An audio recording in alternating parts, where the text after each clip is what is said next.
Assalamualaikum warahmatullahi wabarakatuh.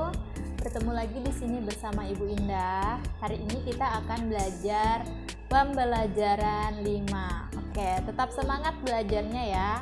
Langsung aja kita simak. Pembelajaran 5 ini kita mulai dengan sebuah cerita.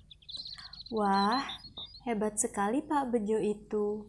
Sudah tua, tetapi masih kuat mencangkul. Tulang dan otot-otot tangannya masih kuat mengayun cangkul yang berat. Kakinya pun masih kukuh berdiri dan berjalan di lumpur yang pekat. Puji Beni. Betul sekali Beni. Pak Bejo sudah terbiasa melakukan hal tersebut sejak remaja. Dia pun melakukannya sebatas dengan kekuatan dan kemampuannya. Dia tidak pernah memaksakan untuk melakukan kegiatan di luar batas kemampuannya. Jika kita paksa, bisa-bisa tangan atau kaki kita bisa cedera. Jawab Pak Anto. Nah, otot memiliki peran penting dalam setiap gerak manusia. Sama halnya dengan tulang. Otot merupakan organ gerak aktif pada manusia dan hewan. Coba kamu amati aktivitas sehari-harimu. Pada saat memegang sebuah benda, organ tubuh yang paling berperan adalah otot. Nah, jadi tahukah kamu apa itu otot? Otot adalah jaringan yang ada di dalam tubuh manusia, berupa alat gerak aktif yang menggerakkan tulang, sehingga menyebabkan suatu organisme atau individu dapat bergerak. Otot bekerja dengan cara berkontraksi dan berelaksasi. Secara umum, otot terdiri atas 3 jenis, yaitu otot polos, otot lurik, dan otot jantung. Yang pertama akan kita bahas di sini adalah otot polos. Otot polos berfungsi untuk menggerakkan tubuh tanpa kita kendalikan, misalnya gerakan lambung menghancurkan makanan. Ciri-ciri otot polos. Yang pertama, waktu kontraksi antara 3 sampai 180 detik. Bentuk dari otot polos adalah gelendong. Terletak pada organ dalam, memiliki satu inti sel yang berada di tengah. Pergerakannya dari otot polos lambat dan mudah lelah. Dipengaruhi oleh saraf otonom, otot polos biasanya berada pada bagian usus, saluran peredaran darah, dan otot di saluran kemih, dan tidak diperintah oleh otak atau tidak dipengaruhi oleh otak. Selanjutnya ini adalah otot lurik. Otot lurik menggerakkan anggota tubuh sesuai keinginan kita, misalnya menggerakkan tangan dan kaki. Ciri-ciri dari otot lurik adalah berbentuk silindris dengan garis gelap terang, melekat pada rangka, bekerja secara sadar dengan perintah otak, cepat dan mudah lelah, bentuk yang panjang dan memiliki banyak inti sel atau multisel, mempunyai pigmen mioglobin, dan inti selnya berada di tepi. Selanjutnya ini adalah otot jantung. Fungsinya untuk menggerakkan jantung.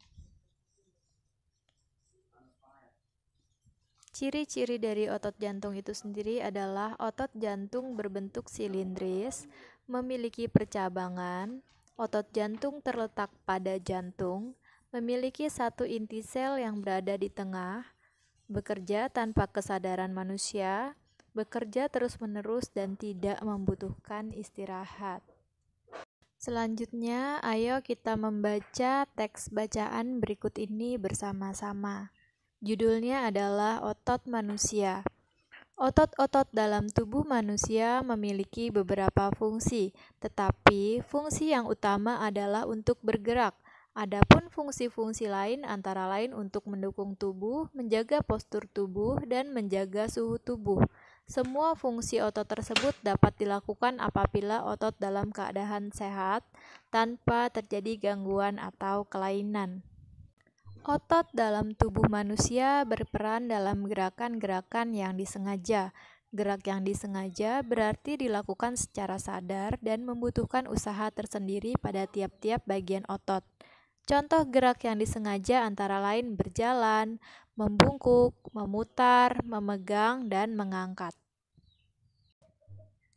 Selain itu, otot dalam tubuh manusia juga berperan dalam gerakan manusia yang tidak disengaja. Gerak manusia yang tidak disengaja adalah gerakan yang terjadi secara otomatis.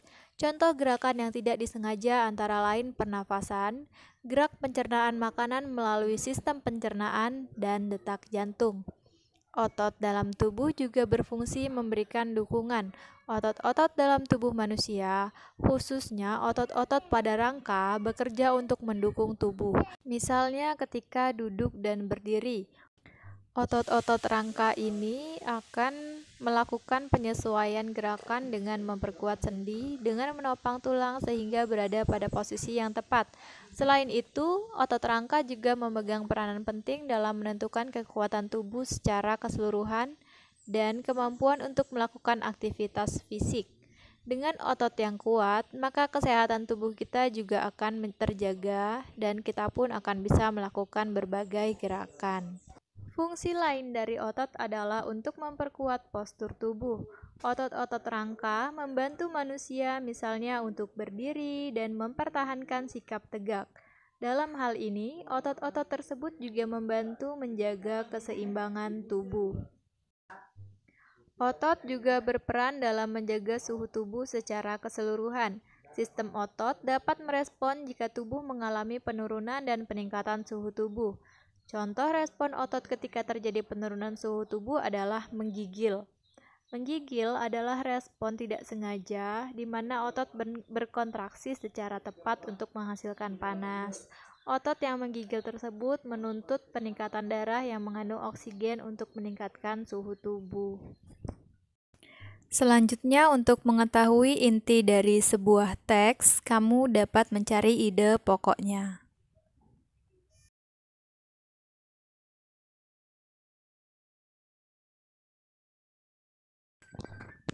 Masih ingatkah kamu pengertian dan unsur-unsur yang harus ada di dalam cover?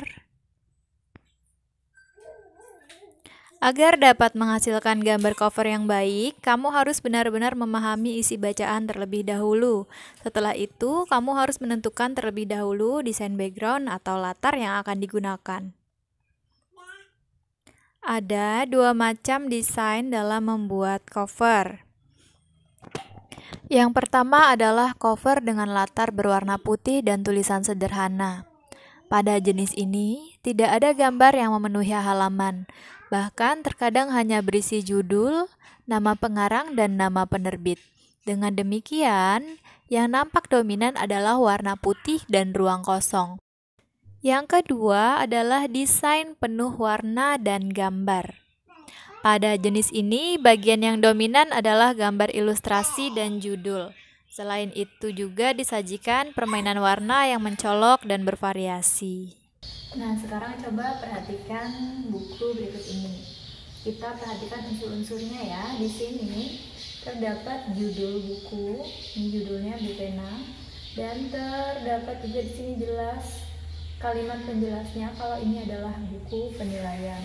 Kemudian dia memiliki gambar yang menarik sesuai dengan isi buku. Kemudian di sini ada nama penciptanya. Dan selanjutnya di belakang ini ada penerbit. Kalau di buku pelajaran jarang ada sinopsis ya. Kalau sinopsis biasanya ada di buku novel atau di buku cerita. Biasanya terdapat di belakang buku. Di sini juga ada keterangan bukunya. Ini punggung buku ya. Nah, sekarang kamu sudah paham kan apa itu cover dan jenis-jenis cover. Di rumah, kamu bisa mencoba membuat cover ala kamu sendiri. Oke, demikian materi yang Ibu sampaikan. Semoga bermanfaat untuk kalian semua. Tetap semangat. Ibu akhiri. Wassalamualaikum warahmatullahi wabarakatuh.